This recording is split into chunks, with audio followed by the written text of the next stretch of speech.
Here's the brutal truth. Most people might earn over $2 million in their lifetime and still never save even $100,000. Yeah, you heard that right. You'll have millions flow through your hands like water down a broken faucet, and you'll be left with a bank account that looks like it just got mugged. Why? Because money isn't about math. It's about psychology, habits, and sometimes straight-up delusion. And in the next few minutes, I'm going to show you exactly why most people never save six figures, and more importantly, how you can quietly beat the system. So take notes, because some of these are going to sting, but that's good news. Pain means you're about to learn something life-changing.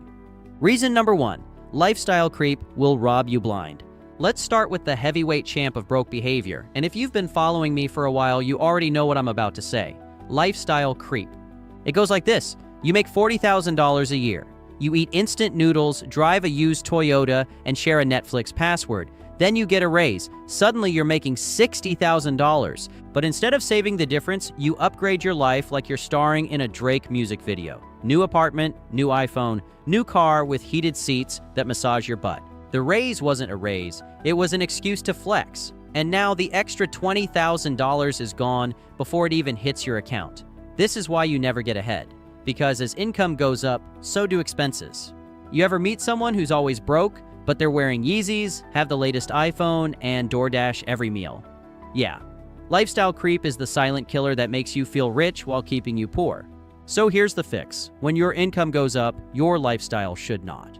At least not by the same amount. You can upgrade a little, but the golden rule is this. Save or invest at least 50% of any raise. Treat raises like stolen money. It's not yours unless you invest it. Think of money like calories. If you eat more just because you burned more at the gym, you'll never lose weight. Same with money. If you spend more every time you earn more, your savings will never grow. And lifestyle creep is just the beginning. Because even if you avoid that trap, there's a second, sneakier reason people never hit $100,000. It's the reason your bank account feels like a leaky bucket. Reason number 2, the later lie. Here's a dangerous little phrase. I'll start saving later. Later when I make more money. Later when I pay off debt. Later when my rent isn't so high. Later when my dog stops eating half my paycheck in vet bills. Spoiler alert, later never comes. Because by the time you're ready, life throws you a curveball. Car breaks down, friend's wedding trip costs $2,000. You decide you deserve a vacation in Cancun after working so hard. And just like that, saving gets pushed to later. Again. This is why most people never save $100,000. They treat saving like it's an optional subscription they'll sign up for someday. Newsflash, someday never pays interest. Now that I think about it, I had a buddy who said he'd start saving once he cleared his $5,000 credit card debt. Makes sense, right? Except every time he paid it off, he used the freed up credit limit to buy sneakers, gadgets, and Uber Eats feasts. Fast forward 5 years, and not only did he not save a dime, he was $8,000 in debt. All of that to say this, saving isn't something you do after life gets easier. You save while life is hard. You save before you're ready. Even $50 a month matters, because money isn't just about the amount. It's about building the habit. You don't wait to get in shape until you have more free time. You hit the gym when you're busy, because that's how you build consistency. Same with saving. Seriously, waiting for the right time to save is like waiting for the perfect wave to learn surfing. By the time you think it's here, you've already wiped out. And if procrastination wasn't enough, here comes the real dagger. People don't just delay saving. They actually spend their money on things that make them poorer. And that leads us to the third reason you'll never hit $100,000. Reason number 3, debt disguised as normal life. Here's a harsh reality. Debt is the new normal. Credit cards, car loans, student loans, buy now, pay later plans. Most people treat them like harmless roommates. But in reality, they're blood-sucking vampires living rent-free in your wallet. Think about it. You finance a car because everyone does it. You swipe the credit card for brunch because it's just $40. Then suddenly you're buried under $20,000 of normal debt that eats your income every single month. And here's the twisted part. Companies want you to think debt is normal. Why? Because it keeps you chained to payments. Payments equals profit. For them, not you. Take car loans, for example. The average new car payment in the US is now over $700 a month. That's a mortgage in some parts of the country. Imagine if that $700 went into an index fund for 10 years. you'd be sitting on over $100,000. Instead, you're driving a depreciating hunk of metal that loses value faster than ice cream melts in July. The secret isn't never borrow. It's borrow with intention, not for lifestyle. A house? Okay, that can build equity. A degree that pays off? Maybe.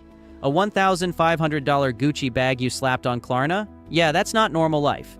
That's financial self-sabotage. If you want to save $100,000, you can't keep throwing money into interest payments. You've got to flip the script, earn interest, don't pay it. Getting into debt for normal purchases is like running on a treadmill with a backpack full of rocks. You're exhausted, but you're not moving forward. But here's the crazy part. Even if you avoided debt, lifestyle creep, and procrastination, you still wouldn't save $100,000. Why? Because most people are committing the single biggest money crime of all. Reason number 4, not investing early. The silent killer. Understand this clearly. You can't save your way to wealth, and yet most people try. They stuff $100 here, $200 there into a savings account that pays, 0.01% interest? Congratulations! You just made 3 cents this year. Don't spend it all at once. The real game changer isn't just saving, it's investing. Why? Because compound interest is the closest thing to magic in the financial world. Don't think of investing as something rich people do. Investing is how normal people become rich.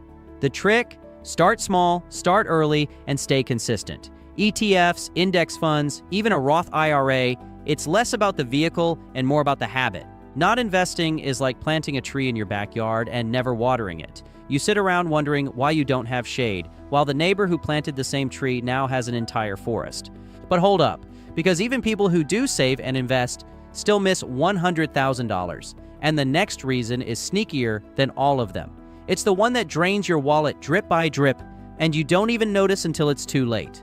Reason number 5, death by 1,000 subscriptions. Here's the thing. Most people aren't going broke because of one big dumb purchase.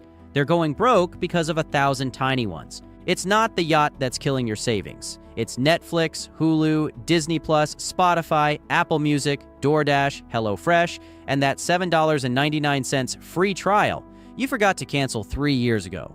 On paper, $10 here, $15 there, doesn't look like much. But when you stack them all together, boom, you're burning $300 plus a month on subscriptions you don't even use. That's $3,600 a year. Compound that over 10 years, and you've basically subscribed to being broke. Here's the solution. Audit your subscriptions every 3 months. Be ruthless. If you wouldn't notice it missing, cancel it. Then take that money and put it into an investment account where it actually compounds. Because, let's be real, watching The Office reruns for the 8th time isn't going to retire you. Subscriptions are like financial termites, small, silent, and invisible, until one day your whole house collapses. But here's the sneaky part. Even if you killed all your subscriptions and cut the fat, there's still a mindset that'll wreck your bank account every single time. And it's not about what you spend. It's about who you're trying to impress. Reason number 6, the comparison trap. Ah yes, the age-old game of financial self-destruction, comparing your life to someone else's Instagram feed. Your friend buys a Tesla, so suddenly your Honda Civic feels like a go-kart. Your coworker flashes a Rolex, so your Casio looks like a cereal box toy. Your neighbor upgrades their kitchen, and suddenly you're Googling marble countertops on a payment plan. Here's the problem. Comparison isn't just the thief of joy, it's the thief of savings. Because instead of building wealth, you're trying to look wealthy. And looking wealthy is the fastest way to stay broke.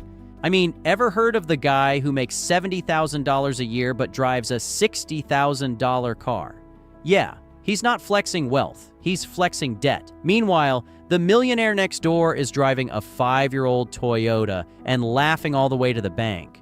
Here's the mindset shift. Stop competing with people who are secretly broke. Half the wealth you see online is financed, leased, or filtered. The real flex isn't designer clothes, it's financial freedom. The freedom to quit a job you hate, the freedom to sleep at night without worrying about bills. Competing with other people's spending is like running a marathon in flip-flops. You're not going to win, you're just going to hurt yourself. And while comparison burns your money on the outside, the next reason is an inside job. It's a mindset flaw buried so deep, most people don't even realize it's sabotaging them. Reason number 7, ignoring financial literacy. Here's the sad truth. Most people know more about Kim Kardashian's love life than they do about compound interest. And that's not an accident. Schools will teach you how to dissect a frog or solve quadratic equations you'll never use, but not how to file taxes, invest, or budget. So what happens? People step into adulthood with zero money skills, then wonder why their savings account looks like a desert. Financial illiteracy isn't just ignorance, it's expensive ignorance. Because when you don't understand how money works, you end up making everyone else rich but yourself. Banks, credit card companies, landlords, payday lenders, they all profit from what you don't know. Bottom line, you don't need an MBA. You just need to master the basics: how credit works, how compound interest works, how to budget and invest consistently. One book, one YouTube channel, one course. That's all it takes to shift from clueless to confident. Ignoring financial literacy is like refusing to learn how to read, then being shocked when people rip you off with fake contracts. But even if you get smart about money, there's still a sneaky trap that keeps people from saving $100,000. And it's not about spending, it's about safety nets that don't actually keep you safe. Reason number 8, the emergency fund myth. Don't get me wrong, having an emergency fund is essential. But here's the problem. Most people use it as an excuse to stop saving or investing. They think, I've got $5,000 in a savings account. I'm set.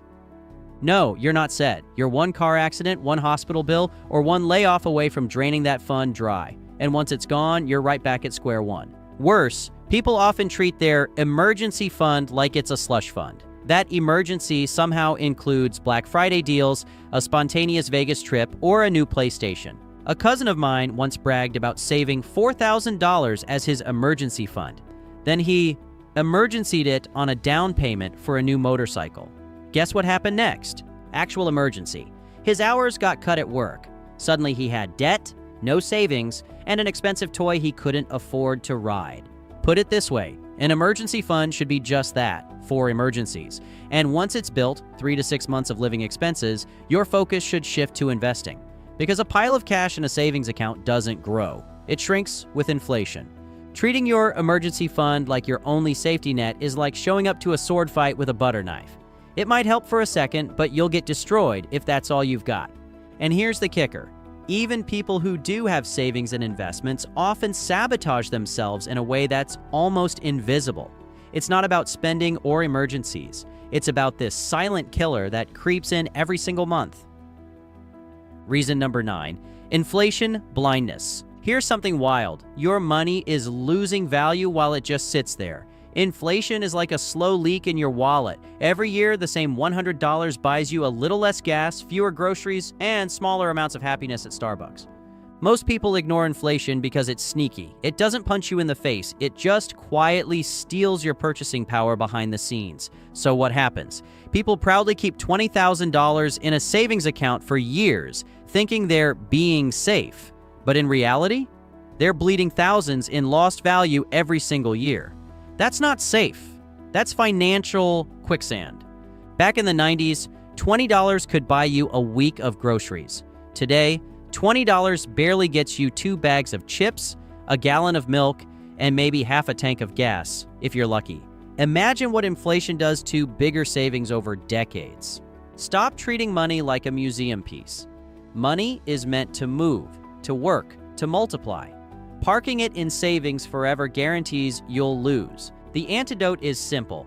Invest in assets that outpace inflation. Stocks, index funds, real estate, even starting a side hustle. Anything that grows faster than the silent thief. Ignoring inflation is like bragging about how much water you've saved in a bucket with a hole in it. But here's the final, crushing reason most people never save $100,000. It's not just about money slipping away. It's about never having a clear target in the first place. Reason number 10, no clear money goals. Let me ask you something. If I told you to drive until you get somewhere good, where would you go? Exactly. Nowhere. That's how most people handle their money. No roadmap, no GPS. Just, I'll save if I can. Without clear goals, money just drifts. You spend a little here, save a little there, and wake up 10 years later wondering why you're still broke.